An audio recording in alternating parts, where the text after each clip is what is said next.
L'État de Palestine a été proclamé en 1988 par Yasser Arafat. Et depuis 2012, la Palestine a le statut d'État observateur non membre de l'ONU.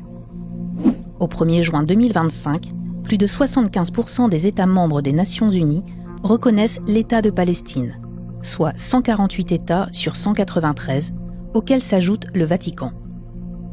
Pour autant, la Palestine reste aujourd'hui un État potentiel, privé des possibilités de devenir un État réel. Alors, reconnaître l'État palestinien, à quoi ça sert ? Il faut distinguer l'existence d'un État et sa reconnaissance par les autres. Car dans l'absolu, un pays n'a pas besoin d'être reconnu pour exister. D'autant que tous les États ne se reconnaissent pas entre eux, chacun choisit. Mais plus il est reconnu, plus un État peut revendiquer ses droits. Un État se caractérise par 4 éléments. Un territoire, une population, un gouvernement, une capitale librement choisie.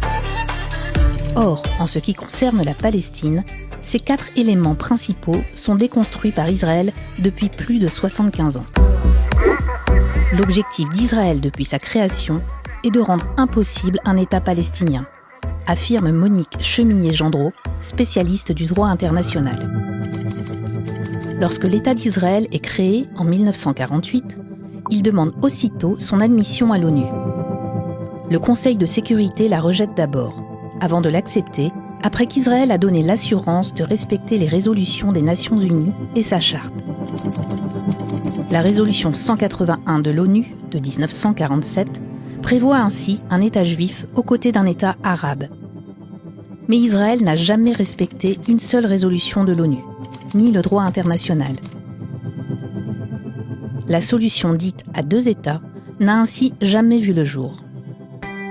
Aujourd'hui, la solution à 2 États est plus menacée que jamais.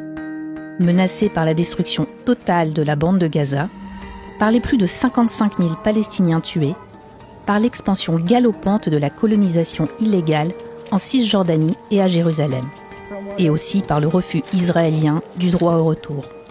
Aujourd'hui, Israël exclut ouvertement l'idée même d'un État palestinien et menace de représailles les États qui s'apprêteraient à reconnaître la Palestine. Pour de nombreux experts, la reconnaissance d'un État palestinien doit devenir un préalable aux négociations et non plus un aboutissement. Car seul le respect du droit international peut aboutir à la solution à 2 États et à la paix.